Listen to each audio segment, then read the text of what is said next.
ಎಲ್ಲರಿಗೂ ನಮಸ್ಕಾರ ಸ್ನೇಹಿತರೆ. IPL 2026ರ ಕ್ವಾಲಿಫೈಯರ್ 1ರ ಪಂದ್ಯ ಧರ್ಮಶಾಲಾ ಮೈದಾನದಲ್ಲಿ ನಡೆಯಿತು. ಇನ್ನು ಧರ್ಮಶಾಲಾದಲ್ಲಿ ನಡೆದಂತ ಈ ಪಂದ್ಯ ಮಾತ್ರ ಹೈ ವೋಲ್ಟೇಜ್ ಇಂದ ಕೂಡಿತ್ತಂತಾನೆ ಹೇಳ್ಬೋದು. ಎಸ್ಪೆಷಲಿ ಹೇಳ್ಬೇಕಂತಂದ್ರೆ ಇವತ್ತಿನ ಪಂದ್ಯದಲ್ಲಿ ಎಸ್ಪೆಷಲಿ ನಮ್ಮ ನಾಯಕ ರಜತ್ ಪಟಿದಾರ್ ಅವರು ದುರಂಧರ ಆಟ ಆಡಿ ಬಿಡ್ತಾರೆ. ಕೇವಲ 33 ಬಾಲ್ಗಳಲ್ಲಿ 93 ರನ್ ಆಡ್ತಾರೆ ನಮ್ಮ ನಾಯಕ ರಜತ್ ಪಟಿದಾರ್. ಎಸ್ಪೆಷಲಿ ಹೇಳ್ಬೇಕಂತಂದ್ರೆ 9 6 5 4 281 ಸ್ಟ್ರೈಕ್ ರೇಟ್ ನಲ್ಲಿ ಬ್ಯಾಟಿಂಗ್ ಆಡ್ತಾರೆ. ಇನ್ನು ಈ ಪಂದ್ಯದಲ್ಲಿ ಪಂದ್ಯ ಶ್ರೇಷ್ಠ ಪ್ರಶಸ್ತಿಯನ್ನು ಕೂಡ ನಮ್ಮ ನಾಯಕ ರಜತ್ ಪಟಿದಾರ್ ಅವರಿಗೆ ಸಿಗುತ್ತೆ. ಹೌದು ಸ್ನೇಹಿತರೆ, ಇನ್ನು ಈ ಪಂದ್ಯ ಶ್ರೇಷ್ಠ ಪ್ರಶಸ್ತಿ ಪಡೆದುಕೊಳ್ಳುವಾಗ ಮಾತನಾಡಿದಂತ ನಮ್ಮ ನಾಯಕ ರಜತ್ ಪಟಿದಾರ್ ಅವರು ಈ ರೀತಿ ಹೇಳ್ತಾರೆ ಅಂತ ಯಾರು ಕೂಡ ಅಂದುಕೊಂಡೇ ಇರಲಿಲ್ಲ. ಎಸ್ಪೆಷಲಿ ಹೇಳ್ಬೇಕಂತಂದ್ರೆ RCB ಅಭಿಮಾನಿಗಳ ಬಗ್ಗೆ ಮಾತಾಡ್ತಾರೆ ಮತ್ತು ವಿರಾಟ್ ಕೊಹ್ಲಿಯ ಬಗ್ಗೆ ಮಾತಾಡ್ತಾರೆ ರಜತ್ ಅವರು. ರಜತ್ ಪಟಿದಾರ್ ಅವರು ಏನೆಲ್ಲ ಮಾತನಾಡಿದ್ದಾರೆ RCB ಬಗ್ಗೆ ಮತ್ತು ವಿರಾಟ್ ಕೊಹ್ಲಿಯ ಬಗ್ಗೆ ಮತ್ತು RCB ಅಭಿಮಾನಿಗಳ ಬಗ್ಗೆ ಅಂತ ತಿಳ್ಕೊಂಬರೋಣ ಬನ್ನಿ.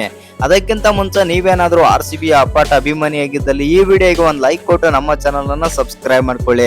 ಹಾಗೆ ಬೆಲ್ ಐಕನ್ ಅನ್ನ ಆಲ್ ಇಟ್ಕೊಳ್ಳೋದು ಮರಿಬೇಡಿ. ಇನ್ನು ನಮ್ಮ RCB ತಂಡ ಬಂದ್ಬಿಟ್ಟು ಈ ಬಾರಿಯ ಫೈನಲ್ ಪಂದ್ಯದಲ್ಲಿ ಕಪ್ಪು ಹೊಡೆಯುತ್ತಾ ಇಲ್ವಂತ ಮತ್ತೊಮ್ಮೆ ಕಮೆಂಟ್ ಮಾಡೋದನ್ನ ಮರಿಬೇಡಿ.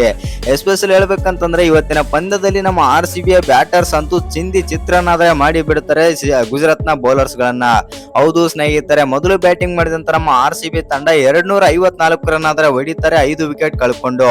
ವೆಂಕಟೇಶ್ ಅಯ್ಯರ್ 19 ರನ್ ಆಡಿ ಔಟ್ ಆದ್ರೆ ಆ ನಂತರ ಬಂದಂತ ದೇವದತ್ ಪಡಿಕ್ಕಲ್, ವಿರಾಟ್ ಕೊಹ್ಲಿ ಅಂತೂ ಪವರ್ ಪ್ಲೇ ನಲ್ಲಿ ಡಾಮಿನೇಟ್ ಪ್ರದರ್ಶನ ಕೊಟ್ಬಿಡ್ತಾರೆ ಗುಜರಾತ್ ವಿರುದ್ಧ. ವಿರಾಟ್ ಕೊಹ್ಲಿ 43 ರನ್ ಆಡಿ ಔಟ್ ಆದ್ರೆ ದೇವದತ್ ಪಡಿಕ್ಕಲ್ 30 ರನ್ ಆಡ್ತಾರೆ. ಆ ನಂತರ ಬಂದಂತ ಕೃಣಾಲ್ ಪಾಂಡ್ಯ, ರಜತ್ ಪಟಿದಾರ್ ಅಂತೂ ಗೇಮ್ ಚೇಂಜ್ ಮಾಡಿ ಬಿಡ್ತಾರೆ ಅಂತಾನೆ ಹೇಳ್ಬಹುದು. ಹೌದು ಸ್ನೇಹಿತರೆ, ನಮ್ಮ ನಾಯಕ ರಜತ್ ಪಟಿದಾರ್ ಅವರು ಯಾವತ್ತು ಆಡ್ದಿರೋಂತ 4 ಆಡಿ ಬಿಡ್ತಾರೆ ಇವತ್ತಿನ ಪಂದ್ಯದಲ್ಲಿ. ಮತ್ತು ಈ ಸೀಸನ್ ಅಲ್ಲಿ ಇಂತ ಆಟ ಆಡಿರ್ಲಿಲ್ಲ, ಅಂತ ಆಟ ಆಡಿ ಬಿಡ್ತಾರೆ ಕ್ವಾಲಿಫೈಯರ್ 1ರ ಪಂದ್ಯದಲ್ಲಿ. ಬಿಗ್ ಮ್ಯಾಚ್ ಅಲ್ಲಿ ಬಿಗ್ ಪ್ಲೇಯರ್ ಆಟ ಇದೇ ರೀತಿ ಇರುತ್ತೆ ಅನ್ನೋದಕ್ಕೆ ಮತ್ತೊಮ್ಮೆ ಪ್ರೂವ್ ಮಾಡಿದ್ರು ರಜತ್ ಅವರು. ಹೌದು ಸ್ನೇಹಿತರೆ, ಇವತ್ತಿನ ಪಂದ್ಯದಲ್ಲಿ ರಜತ್ ಅವರು 33 ಬಾಲ್ಗಳಲ್ಲಿ 93 ರನ್ ಹೊಡಿತಾರೆ 5 4 9 6 281 ಸ್ಟ್ರೈಕ್ ರೇಟ್ ನಲ್ಲಿ ಬ್ಯಾಟಿಂಗ್ ಮಾಡ್ತಾರೆ. ಇವರಿಗೆ ಸಾಥ್ ನೀಡಿದಂತ ಕೃಣಾಲ್ ಪಾಂಡ್ಯ 43 ರನ್ ಹೊಡಿತಾರೆ 28 ಬಾಲ್ ಅಲ್ಲಿ 5 4 2 6 153 ಸ್ಟ್ರೈಕ್ ರೇಟ್ ನಲ್ಲಿ ಬ್ಯಾಟಿಂಗ್ ಮಾಡ್ತಾರೆ ಕೃಣಾಲ್. ಒಟ್ನಲ್ಲಿ ಹೇಳ್ಬೇಕಂತಂದ್ರೆ ಮೊದಲು ಬ್ಯಾಟಿಂಗ್ ಮಾಡಿದಂತ ನಮ್ಮ RCB ತಂಡ 254 ರನ್ ಹೊಡಿತಾರೆ.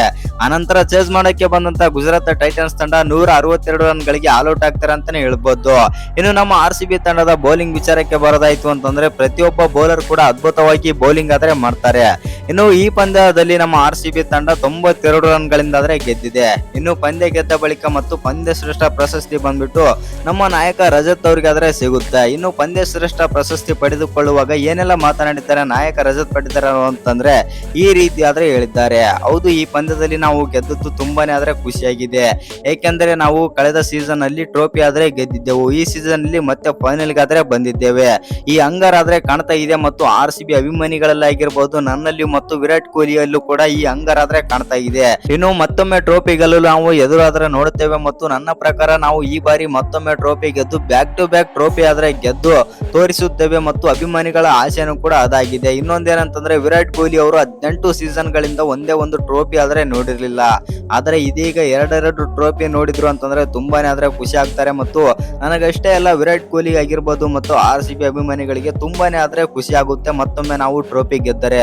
ಇದು ನನಗೆ ತುಂಬಾನೇ ಆಸೆ ಆಗ್ತಾ ಇದೆ. ಮತ್ತು ಎಲ್ಲ ಕೊನೆಯ ಪಂದ್ಯದಲ್ಲಿ ನಾನು ಅಬ್ಬರಿಸಬೇಕು ಮತ್ತು ಕೊನೆಯ ಪಂದ್ಯದಲ್ಲಿ ಅಬ್ಬರಿಸಿ ಫೈನಲ್ ಅಲ್ಲಿ ಪಂದ್ಯ ಶ್ರೇಷ್ಠ ಪ್ರಶಸ್ತಿ ಪಡೆದುಕೊಂಡು ನಾವು RCBಗೆ ಮತ್ತೊಂದು ಟ್ರೋಫಿ ಗೆಲ್ಲಿಸಿ ಕೊಡಬೇಕೆಂದು ನನ್ನ ಆಸೆ ಇದೆ ಅಂತಂದು ರಜತ್ ಪಟಿದಾರ್ ಅವರು ಹೇಳ್ತಾರೆ ಅಂತಾನೆ ಹೇಳ್ಬಹುದು. ಇವತ್ತಿನ ಪಂದ್ಯದಲ್ಲಿ ನಾನು ಅದ್ಭುತವಾಗಿ ಆಡಿದ್ದೇನೆ. ಇನ್ನು ಎಲ್ಲ ಆಟಗಾರರು ಕೂಡ ಅದೇ ರೀತಿಯಿಂದ ಉತ್ಸಾಹ ಇದ್ರು ಮತ್ತು ಅದೇ ರೀತಿಯಿಂದ ಆಟ ಕೂಡ ಆಡಿದ್ದಾರೆ. ಪ್ರತಿಯೊಬ್ಬ ಬ್ಯಾಟರ್ ಆಗಿರ್ಬೋದು, ಬೌಲರ್ ಆಗಿರ್ಬೋದು, ತಮ್ಮ ಎಫರ್ಟ್ ಹಾಕಿದ್ದಾರೆ ಮತ್ತು ಆ ಕಾರಣದಿಂದಾಗಿ ಇವತ್ತಿನ ಪಂದ್ಯದಲ್ಲಿ ನಾವು ಗೆದ್ದಿದ್ದೇವೆ ಎಂದು ನಾಯಕ ರಜತ್ ಹೇಳಿದ್ದಾರೆ.